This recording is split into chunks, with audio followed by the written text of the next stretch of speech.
মানে যাবতীয় যা ঘটনা ম্যানচেস্টার ইউনাইটেডে ঘটছে, 5 মাসের মধ্যে ড্যান অ্যাশওর্থকে স্যাক করলো United, one of the director of boards. অনেক ইম্পর্টেন্ট পদে ছিল, কিন্তু প্রথমে আমার মনে হচ্ছিল ইনিয়েস কী করছে স্যার, জিম র্যাটক্লিফ ঠিক কী করতে চাইছেন, এটা আমি প্রথমে ভাবছিলাম। কিন্তু তারপরে যেটা বুঝতে পারলাম যে না, যা হয় ভালোর জন্যই হয় বোধ হয়। গ্যারেথ সাউথগেটকে রেফার করেছিল ড্যান অ্যাশওর্থ। এরিক টেন হ্যাগের পক্ষে পুরোপুরি কথা বলেছিল যে এরিক টেন হ্যাগকে কেন আমাদের রাখা উচিত, কেন আমাদের এরিক টেন হ্যাগকে এই সিজন চান্স দেওয়া উচিত। কারণ এখন যে খবরটা আসছে যে স্যার জিম র্যাটক্লিফ, ওমার বেরেরা এরা আর স্যার উইলকক্স এরা সব চেয়েছিল যে এরিক টেন হ্যাগকে সিজনের শুরুতেই অফ করে দেওয়া হোক এফএ কাপ জেতার পরে, আর গো ফর নিউ ম্যানেজার। সেখানে রুবেন অ্যামোরিমের নামও উঠে এসেছিলো, কিন্তু অ্যাশওর্থের কথা ছিল যে তার যে এটা দাবি ছিল যে গ্যারেথ সাউথগেটকে ম্যানেজার করা হোক। Gareth Southgate is going to B the perfect match for Manchester United.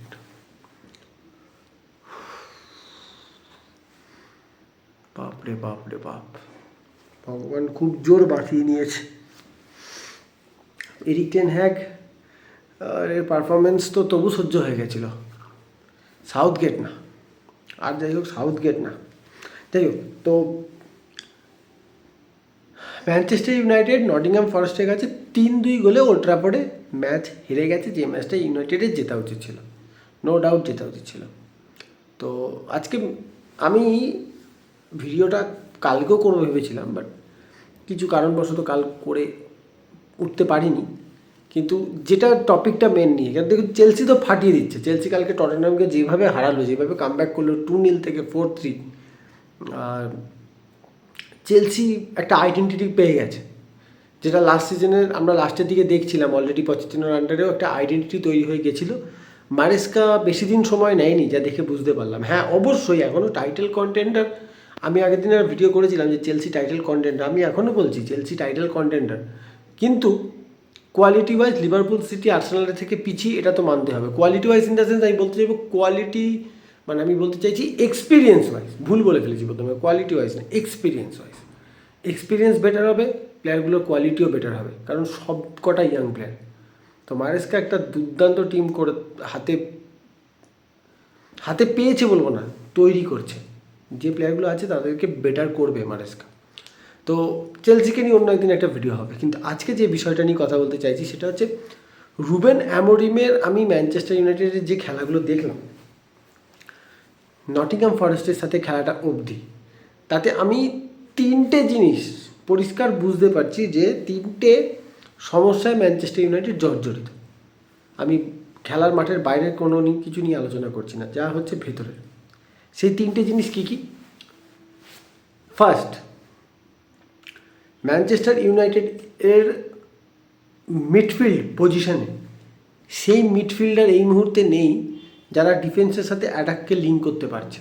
মানে আমি বলতে চাইছি ট্যাকটিক্যালি আপনি যদি চিন্তা করেন, টেকনিক্যালিও যদি চিন্তা করেন, কোবি মাইনো ছাড়া এই মুহূর্তে ইউনাইটেডের কাছে এমন কোনো মিডফিল্ডারই নেই যে যথেষ্ট পরিমাণে agile. Ugarte is a proper destructive মোডের ডিফেন্সিভ মিডফিল্ডার।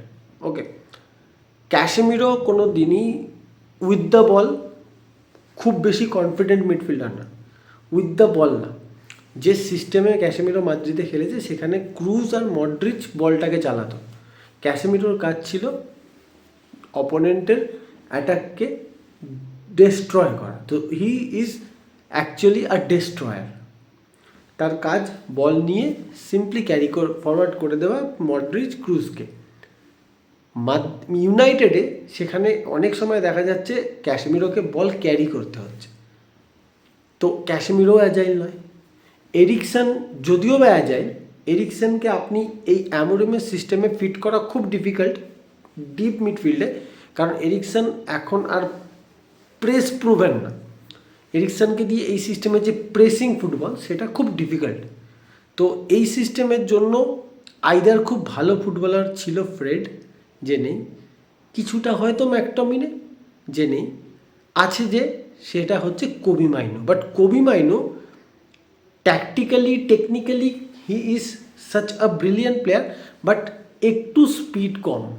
কোবি মাইনোর একটু স্পিড টিপিক্যালি কম, ফিজিক্সে তবু পেরে যায়, কিন্তু একটুখানি স্পিড কম।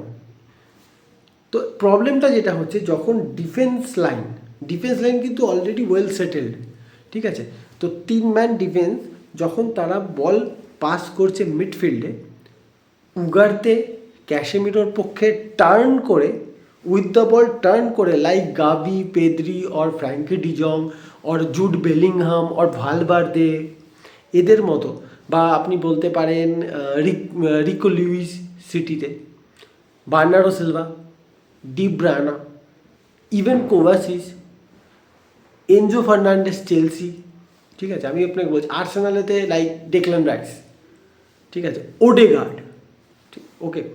তো আর লিভারপুলেতে আপনি যদি বলতে পারেন ম্যাকঅ্যালিস্টার, ম্যাকঅ্যালিস্টার, আর দিকে টটেনামেতে সেরকম, হ্যাঁ, ম্যাডিসন, জেমস। তো এই ধরনের প্লেয়ার যারা উইথ দ্য বল কমফোর্টেবল, বলটাকে ক্যারি করে নিয়ে গিয়ে ডিফেন্সের সাথে অ্যাটাকে লিঙ্ক করাতে পারে, সেই ডিফেন্সিভ মিডফিল্ড বা প্রপার সেন্ট্রাল মিডফিল্ডার ইউনাইটেডে নেই। এই টিমে একটা ফ্র্যাঙ্কি ডিজং দিয়ে দিন, এই টিমে একটা পেদ্রি দিয়ে দিন, বা এই টিমে একটা বেলিংহাম দিয়ে দিন, আপনি দেখবেন এই টিমটার টোটাল খেলার যে স্ট্রাকচারটা কীভাবে পাল্টে যায়। রুবেন অ্যামোরিম এটা প্রচণ্ডভাবে মিস করছে, আমি শিওর, আমি খেলা থেকে এটা ধরতে পেরেছি। Please Ruben Amorim, take me as assistant coach. আমি ইউনাইটেড স্যার জিম র্যাটক্লিফ, যদি আপনারা আমার এই ভিডিও দেখেন, আমার প্রত্যেকটা কথাকে আপনারা গুগলে গিয়ে ট্রান্সলেট করে মানে বের করে দেখুন, আপনারা পারবেন না আমাকে না অ্যাসিস্ট্যান্ট ম্যানেজার হিসেবে রেখে। আমি ধরে ফেলেছি প্রবলেমটা।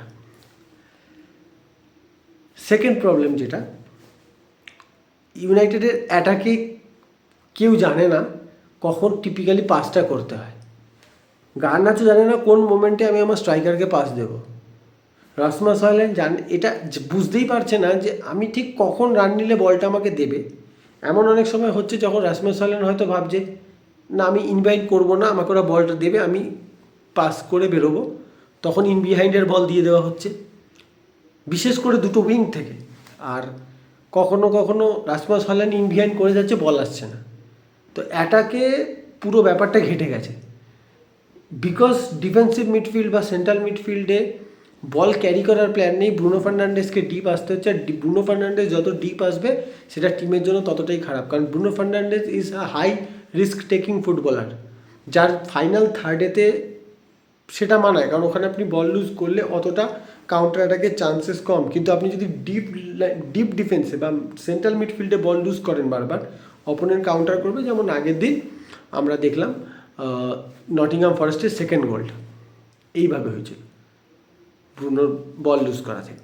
তো এটা আর একটা বড় সমস্যা, যে অ্যাটাকে কেউ বুঝতেই পারছেন। আর 3 নম্বর যেটা, সেটা হচ্ছে এই মুহূর্তে অ্যামোরিমের এই ট্যাকটিক্সের জন্য যে প্লেয়ার প্রোফাইল দরকার, অ্যামোরিম এই প্লেয়ারদেরকে এই ট্যাকটিক্সের মধ্যে বসিয়ে তাদের ডেভেলপ করানোর চেষ্টা করছে, but they are not by default the profiles যেটা অ্যামোরিমের দরকার। তো রুবেন অ্যামোরিমের কাছে এই মুহূর্তে ওই তার খেলানোর যে প্রোফাইলটা, সিস্টেমটাকে ম্যাচ করানোর জন্য যে প্রোফাইল দরকার সেটা নেই। কিন্তু সে তারপরও নেই বলে কান্না না করে সে চেষ্টা করছে এই প্লেয়ারগুলোকে ডেভেলপ করিয়ে এই সিস্টেমের সঙ্গে বসানো। It will take time. আমি এই কারণে নটিংহ্যাম ফরেস্ট ম্যাচটাতে দেখে আমি আপসেট তো বটে, আমি ফ্রাস্ট্রেটেডও ছিলাম, ইরিটেটেড ওনানাকে নিয়ে আমি। কারণ দেখুন, এখন অনেকে এই কথাটা বলছে ইপসুইচ টাউনের ম্যাচটা ওনানা বাঁচিয়েছে। আরে ভাই, গোলকিপাররা অনেকটা বিএসএফের মতোই হয়, তুমি এখানে রিল্যাক্স করার কোনো জায়গা নেই। তুমি একটা ভুল করলে একটা ভুল থেকে পুরো রেজাল্ট পাল্টে যাচ্ছে। সো তুমি খুব ভালো মতোই জানো যে আমি একজন গোলকিপার, আর আমার একটা ভুলেতে পুরো রেজাল্ট পাল্টে যেতে পারে। তো তো সুতরাং আমার ক্যাজুয়াল হওয়ার কোনো জায়গাই নেই। সুতরাং ওনারা যদি 100টাও সেভ করার পর যদি একটা ব্লান্ডার করে, ব্লান্ডারটা তাকে নিতে হবে, দোষ ঘাড়ে নিতে হবে, কিছু করার নেই। তো যাই হোক, এটাই আমি এখন অল ইউনাইটেড ফ্যান্স তারা এটা শুধু জেনে রাখো যে ইট উইল টেক টাইম। আমাদের মেবি এই সিজনে আরও অনেক বেশি ফার্স্ট্রেট হতে হবে, বাট হ্যাঁ, আবারও যে কথাটা বলছি, at last there is a pattern, there is a identity, there is a system. At least দেখতে পাচ্ছি একটা সিস্টেম আসতে চলেছে।